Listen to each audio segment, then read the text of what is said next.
안녕하세요. 엠하이브 크리스피입니다. 지난 시간에 모터를 구동시키기 위한 몇 가지 ESC 프로토콜들에 대해 설명드렸습니다. ESC 프로토콜은 크게 PWM 방식이랑 디지털 방식으로 구분되고 각 방식들의 개념이랑 차이점에 대해서도 설명드렸었죠. 이제 수업에서 사용할 ESC 프로토콜은 PWM 방식 중에 하나인 원샷 125 프로토콜이고요. 펄스의 폭을 최소 125 마이크로색, 최대 250 마이크로색으로 만들고 주기는 최대 4kHz까지 가능은 한데 저희는 2kHz로 만들 겁니다. 이 화면을 보시면 두 개의 PWM 신호가 출력되고 있고요. 위의 신호는 2kHz 주기에 125 마이크로색의 펄스 폭을 갖는 PWM의 고정으로 출력이 되고 있고, 밑의 신호는 주기는 2kHz로 똑같은데 펄스 폭을 125 마이크로색에서 250 마이크로색까지 증가시키는 걸 반복하고 있습니다. 이제 이 펄스 폭이 실제로 저희가 모터를 구동할 때 사용할 펄스 폭의 범위가 되는 거죠. 그래서 오늘은 이렇게 PWM 신호를 생성하고 실제 오실로스코프로 확인까지 해볼 거고요. 실제로는 PWM이 4개가 출력이 되고 있는데 제 오실로스코프가 2채널짜리라서 2개만 확인할 수 있어서 이렇게 출력해봤습니다.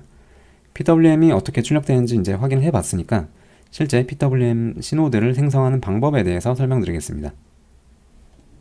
우선 PWM을 생성하기 전에 타이머의 개념에 대해서 이해를 좀 해두셔야 됩니다. 마이크로 컨트롤러에서는 PWM 신호를 생성하기 위해서 타이머를 사용합니다. PWM 신호는 주기랑 펄스 폭으로 정의가 되는데 이게 전부 다 시간이랑 관련 있는 것들이기 때문에 그래요. 그래서 먼저 타이머에 대해서 설명을 드린 후에 그 다음 PWM을 생성하는 방법을 설명드리겠습니다. 개념이 조금 복잡할 수도 있는데 어려운 개념은 아니니까 천천히 이해해 보시고요. 특히 이번 챕터에서 설명드린 내용은 좀 중요한 거라서 이해를 반드시 해두셔야 됩니다.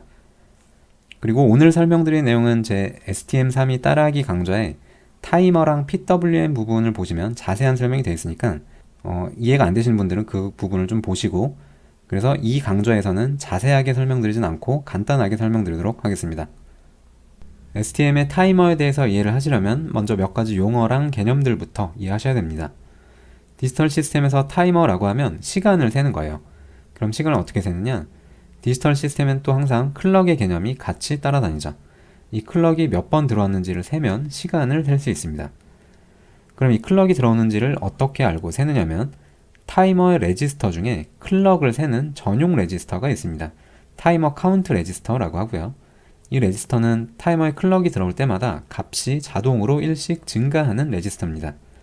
그렇게 쭉 증가하는데 무한히 증가할 순 없고 16비트 타이머냐 32비트 타이머냐에 따라서 셀 수 있는 최대값이 다른데 16비트는 최대 65,000 정도까지 셀 수 있고요.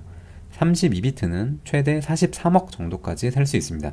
그 최대값보다 넘어가면 더 셀 수가 없으니까 오버플로우가 발생하고요. 그렇게 클럭이 들어올 때마다 1씩 증가하다가 어떤 특정한 값이 되면 더 증가하는 게 아니고 0으로 떨어진 다음에 다시 0부터 세는 걸 반복하게 되는데 그 특정한 값을 오토 릴로드 레지스터 ARR이라고 합니다. 역시 16비트냐 32비트냐에 따라서 최대값이 다르고요.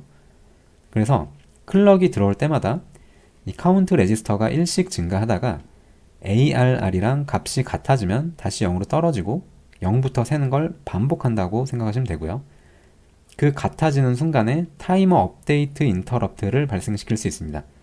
그래서 어떤 기능을 주기적으로 동작시키려면 이 타이머 업데이트 인터럽트를 사용하면 되고요.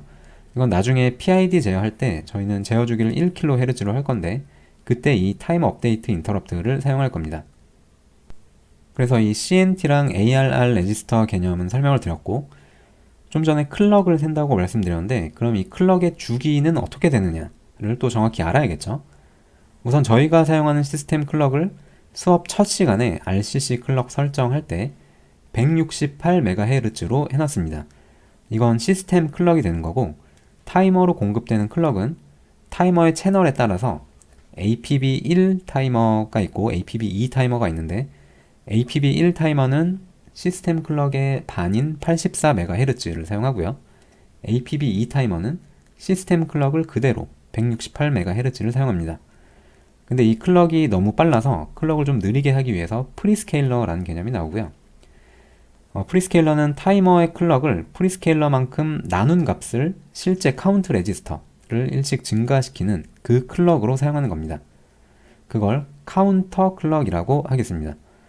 그래서 좀 전에 이 84MHz 또는 168MHz의 클럭을 프리스케일러만큼 나눈 게 실제 카운터 클럭이 되는 거고, 이 카운터 클럭이 들어올 때마다 카운트 레지스터가 1씩 증가한다, 이렇게 이해하시면 됩니다. STM32F4에는 타이머가 최대 14개가 있는데 각각의 타이머가 APB1에 속하는지 APB2에 속하는지를 확인을 해야 돼요. 예를 들어 타이머 클럭이 84MHz고 프리스케일러를 1000으로 한다면 카운터 클럭은 84메가 나누기 1000인 84kHz가 되겠죠. 이게 카운트 레지스터에 증가되는 그 주기가 됩니다. 시간은 당연히 그거의 역수일 거고요. 예를 하나 들자면 우선 저희가 사용할 타이머는 타이머 5번을 쓸 거고요. 이 타이머는 32비트 타이머고 타이머 클럭은 84MHz입니다. 이 타이머를 2kHz 주기로 업데이트 해보도록 하겠습니다. 먼저 프리스케일러를 1로 두면 카운터 클럭은 이 타이머 클럭 나누기 프리스케일러니까 84MHz가 그대로 카운터 클럭이 되는 거고, 시간은 그거의 역수인 이 84메가분의 1초가 되겠죠. 그게 이 카운트 레지스터가 1 증가하는데 걸리는 시간이 되는 거고, 그걸 42,000번 세면 시간으로는 0.5ms이 될 겁니다. 이게 2kHz의 주기가 되는 거죠. 프리스케일러를 1 그리고 ARR을 42,000으로 놓으면 2kHz마다 반복이 되는 거예요. 이 주기가 타이머가 반복되는 주기가 되는 거고, 그리고 업데이트 인터럽트를 사용한다면 역시 그 업데이트 인터럽트가 호출되는 주기가 되고, 또 중요한 조금 있다가 생성할 PWM 신호의 주기가 되는 겁니다. 그래서 결론은 이 프리스케일러랑 ARR의 값으로 타이머의 주기를 결정할 수 있게 되는 거죠. 이렇게가 STM32의 타이머의 기본 동작 개념입니다. 이 타이머 개념을 확실하게 이해하셔야 돼요. 근데 또 막상 보면 별거 아니죠. 타이머에 대해서 설명을 드렸으니까 이제 PWM에 대해서 설명드리겠습니다. 앞에서도 말씀드렸듯이 PWM은 타이머의 기능 중에 하나라서 타이머를 이해하셔야지 PWM도 이해할 수 있어요. PWM은 펄스의 폭이랑 주기로 정의가 되고 이 두 가지를 원하는 대로 조절할 수 있어야 됩니다. 우선 좀 전에 예로 들었던 이 타이머를 다시 한번 보시면 타이머 5번 클럭이 84MHz고 프리스케일러를 1로 했을 때 이렇게 타이머를 동작시키면 카운트 레지스터가 1 증가하는데 걸리는 시간이 84메가분의 1초가 되죠. 이때 ARR 레지스터를 42,000으로 했다면 카운트 레지스터는 증가하다가 42,000이 되면 0으로 떨어지고 다시 증가하는 걸 반복하니까 이 주기는 시간으로는 0.5ms이 될 겁니다. 그리고 이 주기가 또 PWM의 주기가 되는 거고요. 그래서 PWM의 주기는 이렇게 정의할 수 있는데 펄스의 폭은 어떻게 정의하느냐? 여기서 새로운 개념이 하나 더 나오는데 캡처 컴페어 레지스터 CCR이라는 개념이 나옵니다. 이 CCR은 뭐냐면 좀 전에 카운트 레지스터가 증가하다가 ARR과 같아지면 0으로 떨어져서 다시 증가하는 걸 반복한다 그랬는데, 이 증가하다가 CCR과 만나는 시점에 PWM 출력의 극성 변화가 일어납니다.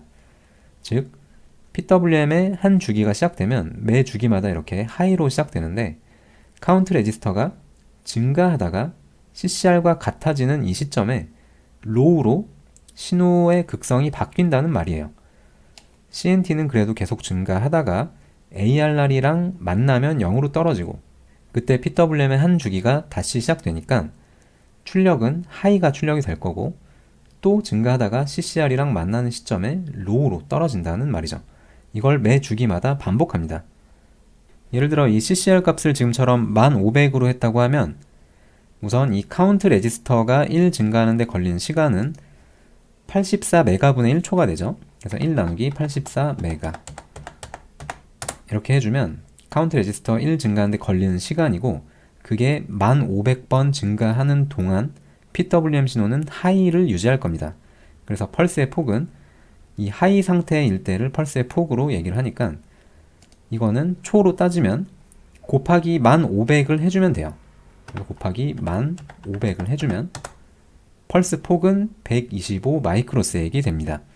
만약에 펄스 폭을 250 마이크로세익, 이거의 2배로 하고 싶다 그러면 CCR 값을 이 두 배인 21,000으로 하면 되겠죠. 그리고 이 CCR은 0부터 ARR 사이에서 왔다 갔다 해야 되니까 최대값은 ARR까지가 될 겁니다. 그거보다 커봤자 펄스 폭은 100%, 즉 쭉 하이 상태가 되는 거죠. 그래서 PWM도 별로 안 어렵죠. 그래서 정리하자면 프리스케일러랑 ARR 이 두 개의 레지스터로 펄스의 주기를 결정하고 CCR 레지스터로 펄스의 폭을 조절할 수 있다고 기억하시면 됩니다. 펄스의 주기는 2kHz로 고정이 되어 있으니까 이 두 개의 레지스터는 한번 초기 값을 넣으면 그 다음엔 바꿀 일이 없을 거고요. 그리고 펄스의 폭에 따라서 모터의 회전 속도가 결정되기 때문에 이 CCR 레지스터는 드론이 비행하면서 값을 계속 바꿀 거예요. 최종적으로 PID 제어까지 다 끝나면 그 결과를 이 CCR 레지스터에 집어넣을 겁니다. 그렇게 하면 모터 회전 속도가 제어가 되는 거죠. 지금까지 설명드린 내용은 정말 중요하니까 이해 안 되신 분들은 다시 한번 천천히 보시면서 이해를 꼭 하세요. 이 표는 STM32F4의 타이머에 대해서 간단히 정리한 표입니다. 이건 제가 만든 건 아니고 이 출처에서 따온 거고요. 이 사이트에는 STM32F4 개발 관련된 자료들이 많이 있으니까 STM 공부하시는 분들은 가서 보시면 좋을 겁니다. STM32F4에는 타이머 1부터 14까지 총 14개의 타이머가 있고요. 그 중에 저희는 타이머 5번을 사용합니다. 타이머 5번은 32비트 타이머고 카운트 레지스터가 2의 32승인 최대 43억 정도까지 셀 수 있고요. 보시면 타이머 2번, 5번이 32비트고 나머지 타이머는 다 16비트죠. 그리고 프리스케일러는 32비트 타이머든 16비트 타이머든 관계없이 모두 다 최대 16비트, 즉 65,000 정도까지의 값을 가질 수 있습니다. 그리고 채널이라고 되어 있는 게 PWM 모드에서는 출력 채널 수를 의미하고요. 타이머 5번이 채널이 4개가 있는 거고 타이머 2번도 4개가 있다. 이렇게 보시면 되고, 그리고 APB2를 사용하고요. 타이머 클럭은 시스템 클럭의 반인 84MHz입니다.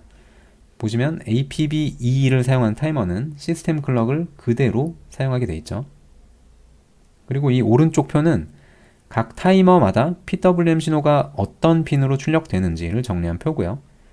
수업에서 사용하는 FC에는 타이머 5번의 출력 4개를 다 사용하고요. 각각 A포트 0번, A포트 1번, 2번, 3번 이렇게 연결되어 있습니다.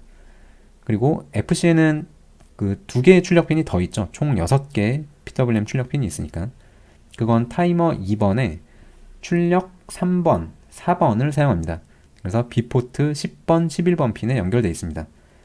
그래서 제 수업에서는 이 2개의 핀은 사용하지 않을 건데 만약에 사용하실 거라면 타이머 2번의 주기랑 펄스 폭을 좀 전에 설명드린 대로 설정해서 사용하시면 돼요. 타이머 2번은 5번이랑 출력 핀만 다르고 나머지는 다 똑같습니다. 32비트에 클럭도 똑같이 84MHz죠. 이번 시간에는 타이머 5번으로 4개의 PWM을 생성할 건데 이 4개의 PWM은 같은 타이머 안에 출력 채널만 다른 거라서 기본적으로 주기는 같습니다. 타이머 5번의 설정을 그대로 공유하고요. 그리고 펄스 폭은 4개를 독립적으로 조절할 수 있는데 그때 CCR1부터 CCR4까지 4개의 CCR을 독립적으로 바꾸면 됩니다. 즉 각각의 펄스의 주기는 같지만 폭은 독립적으로 동작한다는 말이에요. 그래서 아까처럼 타이머 5번 이 84MHz 클럭에 프리스케일은 1 그리고 ARR을 42,000으로 하면 이 4개의 PWM 주기는 다 똑같이 2kHz가 되는 거고 그 안에서 CCR1을 1500, CCR2를 21,000, CCR3을 31,500 이렇게 하면 퍼센트로는 각각 25%, 50%, 75%의 펄스 폭이 될 거고요.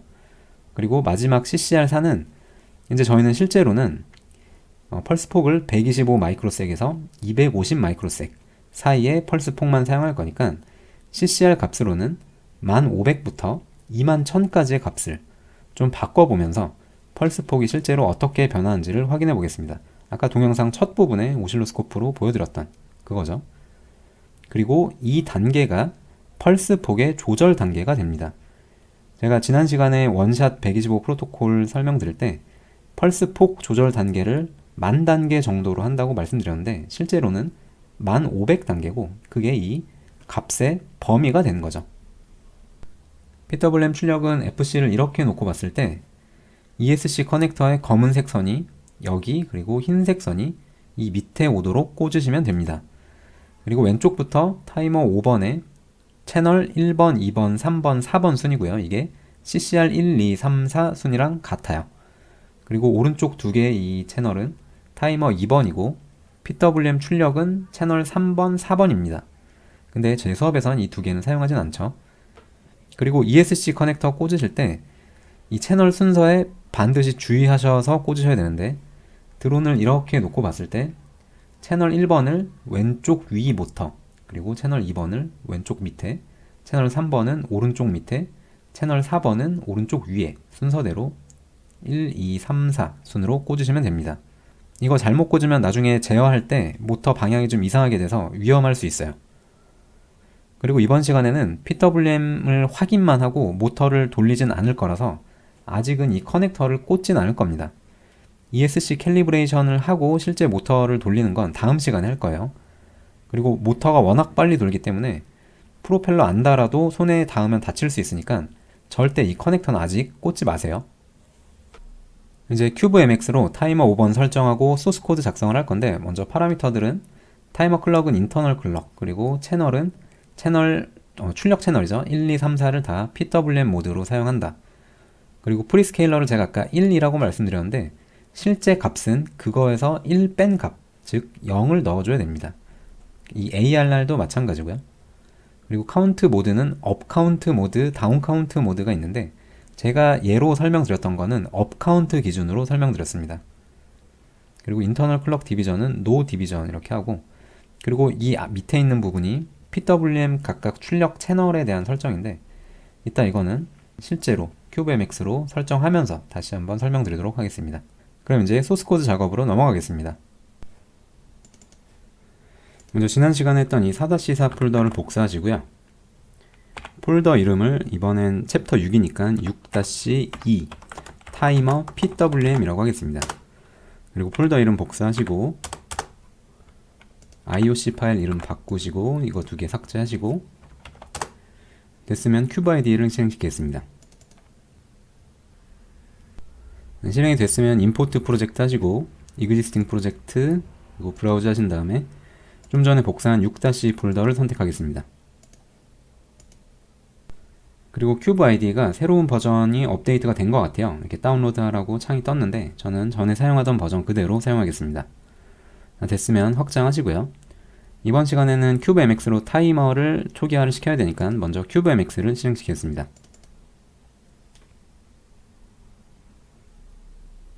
먼저 타이머를 선택하시고요. 저희가 사용할 타이머가 타이머 5번이죠. 5번 선택하시면 이렇게 창이 확장이 될 거고, 슬레이브 모드랑 트리거 소스는 그냥 그대로 두시면 되고요. 클럭을 인터널 클럭을 사용합니다. 그래서 이거 체크하시면 밑에 컨피규레이션 부분이 이렇게 확장이 됐죠. 그리고 채널 1, 2, 3, 4는 저희는 다 PWM 모드를 사용할 거라서 선택하시고 PWM 제너레이션을 선택합니다. 자, 이렇게 선택하면 이 오른쪽 핀 그림에 A포트 0번이 타이머 5번에 채널 1번으로 선택됐습니다. 역시 채널 2, 3, 4도 똑같이 설정하겠습니다. 채널 4는 밑으로 내리면 있어요. 자, 이렇게 했더니 A포트 0, 1, 2, 3이 각각 타이머 5번에 채널 1, 2, 3, 4로 잘 설정이 됐죠. 저희는 이 기본 설정 그대로 사용할 겁니다. 자, 그러면 여기서 설정할 건 끝났고 밑에 컨피그레이션 탭으로 내려오겠습니다. 먼저 이 카운터 세팅 이 부분이 타이머의 기본 설정에 관련된 부분이고, 저희는 프리스케일러를 0, 그리고 카운트 모드를 업 카운트, 피리어드 ARR의 레지스터 값을 41,999, 그리고 인터널 클럭 디비전은 사용하지 않는다. 이렇게 설정하도록 하겠습니다. 프리스케일러는 0 그대로 두시고, 카운터 모드는 업, 다운, 그리고 센터 얼라인 모드가 있는데 업 카운트로 하면 되고요. 카운터 피리어드 ARR의 값을 41,999로 바꿔주세요. 그러면 이렇게 두 개의 설정에 의해서 타이머 주기가 2kHz가 된다고 설명드렸죠. 인터널 클럭 디비전은 노 디비전을 하시고, 오토 릴로드 프릴로드는 이거는 ARR의 값을 바꿀 때 바꾸는 즉시 적용을 할 건지 아니면 타이머의 다음 주기에 적용을 할 건지를 선택하는 것 같은데 이네이블 하도록 하겠습니다. 크게 달라지는 건 없어요. 이거 바꿔도. 됐으면 이제 PWM 출력 채널에 대한 설정을 하겠습니다. 이 PWM 설정은 채널 1, 2, 3, 4를 각각 따로따로 설정할 수 있고요. 그 중에 이 펄스라고 되어 있는 게 CCR 레지스터의 값인데, 이 값이 곧 펄스의 폭이 되는 거고, 이 값은 채널별로 각각 따로따로 설정해주면 되고요.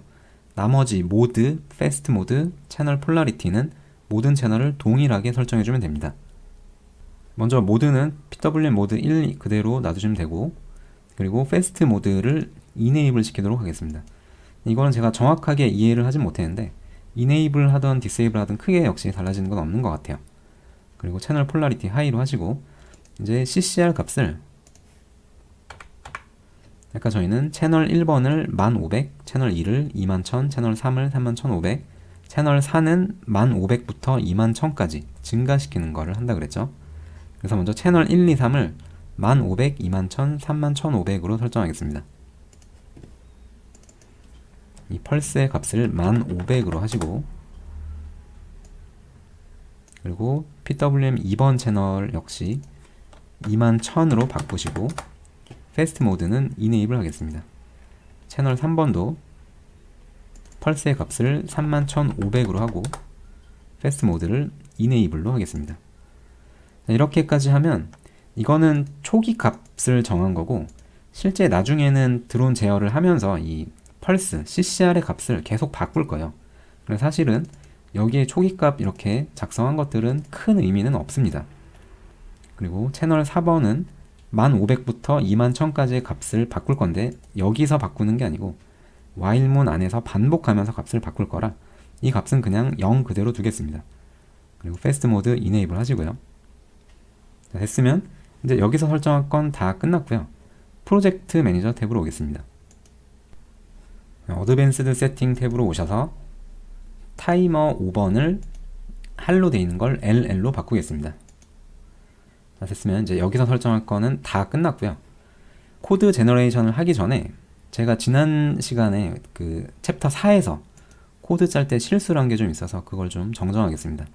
자, 소스 폴더에 it.c 파일을 열어서 보시면 밑으로 쭉 내리시면 여기 있네요. UART 5번이 iBus 데이터 수신하는 그 인터럽트인데, 제가 이 카운트 변수를 여기에다가 선언을 했더라고요. 근데 여기다 선언하면 큐브MX로 코드 생성하면 이 유저 코드 begin이랑 유저 코드 end 이 사이에 있지 않은 코드는 다 지워져 버립니다. 그래서 그냥 이대로 생성하고 빌드하면 이 부분이 지워진다는 소리예요. 그래서 이거를 이 안으로 옮기겠습니다. 자, 이렇게 하시고 저장을 하세요. 컨트롤 S에서 저장을 꼭 하셔야 됩니다. 저장하시고 됐으면 다시 큐브MX로 돌아오셔서 코드 생성하겠습니다. 그리고 저희는 타이머 5번으로 PWM만 생성할 거라서 타이머 인터럽트는 사용하지 않는 걸로 설정을 했는데, 나중에 PID 제어 들어갈 때 1kHz 주기로 타이머 업데이트 인터럽트를 발생시킬 거고요. 그때는 베이직 타이머인 타이머 6번 또는 타이머 7번을 사용할 겁니다. 그래서 타이머 인터럽트 설정하는 거는 그때 가서 다시 설명드리도록 하겠습니다. 됐으면 먼저 main.c 파일을 열어보겠습니다. 밑으로 좀 내리시면 타이머 5번 초기 함수가 이렇게 호출이 됐고요. F3 눌러서 정의로 가보겠습니다. 이 함수는 timer.c 파일에 정의된 함수고요. 밑에 내용을 좀 보시면 프리스케일러랑 오토릴로드 레지스터를 저희가 설정한 대로 0이랑 41999 이렇게 설정이 됐고, 그리고 PWM 출력이 1번 채널이 1500, 그리고 2번이 21000, 31500, 그리고 4번은 우선 0으로 설정했죠. 그리고 나머지 것들도 다 저희가 설정한 대로 이렇게 초기 함수가 작성이 됐습니다. 다시 main.c로 돌아오겠습니다. 예전에 1-2에서 부저 구동할 때, 그때는 자세히 설명드리지 않았지만 그때도 타이머랑 PWM을 이용해서 구동했었고요. 그때 이런 두 개의 코드를 우선 추가했었죠. 첫 번째 이 함수는 타이머를 이네이블 시키는 함수고, 두 번째 함수는 PWM 채널을 이네이블 시키는 함수였습니다. 그래서 이 두 개의 함수를 그대로 컨트롤 C 하시고요. 이 밑에 붙여넣기 하겠습니다. 그리고 타이머 이네이블 카운터의 매개 변수가 타이머 5가 될 거고, 이 cc 이네이블 채널 함수의 매개 변수가 타이머 5의 채널 1, 그리고 저희는 타이머 5번의 채널 1, 2, 3, 4를 다 사용하니까 이걸 4번 각각 따로 이렇게 호출해 주시고요. 채널을 채널 1, 2, 3, 4 이렇게 해줍니다. 이렇게 하면 타이머 5번이 활성화가 되는 거고, 타이머가 이제 동작하기 시작하는 거고, 타이머 5번의 출력 채널 1, 2, 3, 4도 각각 출력이 나오기 시작하는 거죠. 그래서 이렇게만 하고 다운로드를 하면 저희가 설정한 이 펄스 폭대로 우선 출력이 나오기 시작해요. 그래서 그걸 먼저 확인하도록 하겠습니다. 됐으면 빌드 하겠습니다. 빌드가 한 번에 안 되면 다시 한 번 더 해주세요. 이런 창 뜨면 이 내용 확인하시고 됐으면 OK 하겠습니다. 빌드가 다 완료됐고 실행시키겠습니다. 오실로스코프가 없으신 분들은 확인을 못 하실 테니까 제 강의를 보시면서 천천히 이해해 보세요. 오실로스코프를 보시면 위에 그래프가 PWM 출력 1번이고요. 밑에 그래프가 PWM 2번입니다. 그래서 둘 다 주기는 2.00009kHz, 약 2kHz로 같고요. 펄스 폭은 위의 그래프가 25% 정도의 펄스 폭을 가지고 있고 밑에 그래프가 50%의 펄스 폭을 가지고 있죠.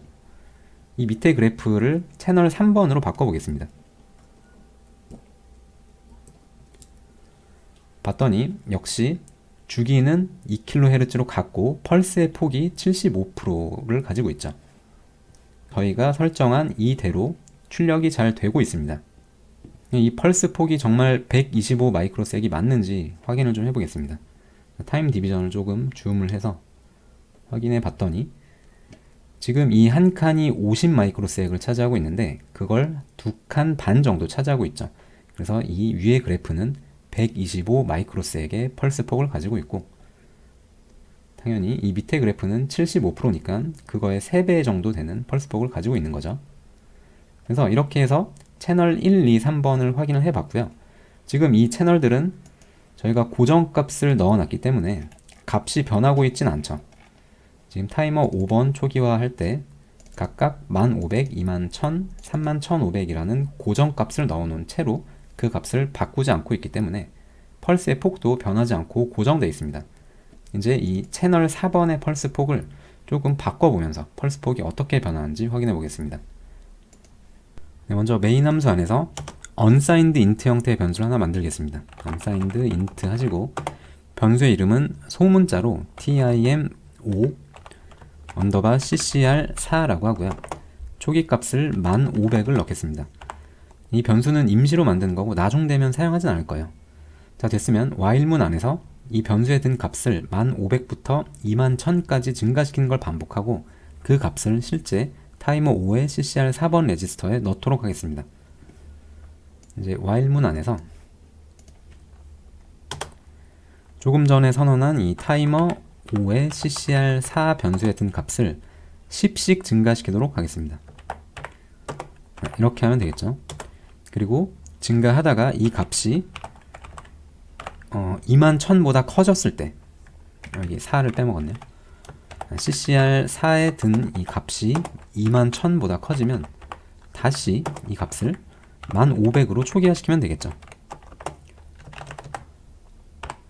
자, 이렇게 하고 그 다음에 이 변수에 든 값을 실제 타이머 5의 CCR4번 레지스터에 넣어야 되는데 어떻게 넣느냐, 대문자로 tim5 이렇게 하시고 구조체 포인터 이렇게 하시면 이제 멤버 변수 목록이 나오는데 이 안에 CCR4라는 레지스터가 있어요. 자, 이거 선택하시고 여기에 이 변수에 든 값을 넣으면 끝납니다. 자, 이렇게 하면 타이머 5의 CCR4 이 변수에 든 값이 10씩 증가하다가 21000보다 커지면 다시 1500부터 또 10씩 증가하는 걸 반복하는 거죠. 그 값이 이 타이머 5의 CCR4 레지스터에 들어가게 되니까 실제 펄스 폭은 125 마이크로섹부터 250 마이크로섹까지 증가하는 걸 반복하게 되는 겁니다. 근데 이렇게만 하면 오실로스코프로 관찰하면 증가하는 게 너무 빨라서 잘 안 보여요. 그래서 딜레이를 좀 넣도록 하겠습니다. 딜레이 1ms의 딜레이를 넣겠습니다. 자, 이렇게 하면 강의 영상 첫 부분에 보여드렸던 딱 그 내용대로 소스코드 작성을 완료한 거예요. 됐으면 다운로드 하도록 하겠습니다. 다운로드가 완료됐고 실행시키겠습니다. 지금 오실로스코프에는 채널 1번, 3번을 출력하고 있는데 이 3번 그래프를 출력 4번으로 바꾸겠습니다. 바꿨더니 출력 4번의 펄스 그래프가 125 마이크로섹부터 250 마이크로섹까지 증가하는 걸 반복하고 있죠. 저희가 코드 작성한 대로 잘 동작하고 있습니다. 이 부분이죠. 이렇게 해서 PWM의 주기를 원하는 대로 설정을 하고 그 안에서 펄스 폭을 또 원하는 대로 가변하는 것까지 해봤습니다. 지금은 펄스의 주기를 고정해 놓고 펄스 폭만 바꿨는데 만약에 펄스의 주기를 바꾸고 싶다 그러면 아까 ARR 레지스터랑 PSC 레지스터가 펄스의 주기랑 관련 있다고 말씀드렸는데 주기를 바꾸시려면 프리스케일러 PSC 레지스터를 바꾸시는 게 좋습니다. ARR은 while문 안에서 바꾸면 이 런타임 안에서 반복하면서 바꾸면 가끔 타이머가 이상하게 동작하는 것 같아요.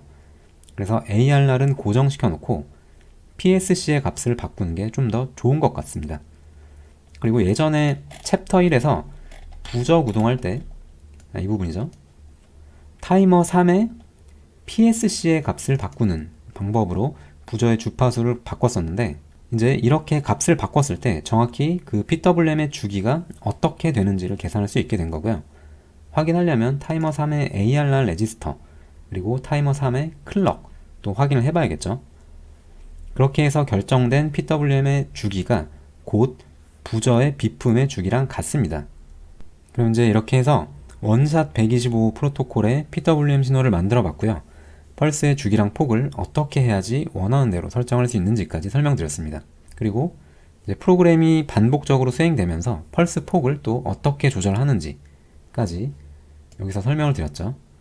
펄스 폭 가변하는 방법은 쉬워요. 이 타이머 5의 CCR 몇 번 레지스터에 어떤 값을 넣어주면 그 값대로 펄스 폭이 바뀝니다. 그리고 이 펄스 폭의 값의 범위를 또 정확히 알고 계셔야 되고요. 이제 이 PWM 신호들로 모터를 바로 돌릴 수 있는 건 아니고 그 전에 ESC 캘리브레이션을 해줘야 되는데 ESC 캘리브레이션은 ESC가 인식하는 최소랑 최대 펄스 폭의 범위를 설정하는 과정이라고 생각하시면 됩니다. 캘리브레이션을 해주면 그 펄스의 범위대로 최소 펄스 폭일 때 모터가 정지하고 최대 펄스 폭일 때 최대 속도로 회전하게 돼요. 그래서 다음 시간에 ESC 캘리브레이션 하는 과정을 설명드리고 소스 코드도 작성하도록 하겠습니다. 다음 시간부터 이제 실제 모터를 구동시키는 거죠. 그러면 이번 시간은 이렇게 마치겠습니다. 감사합니다.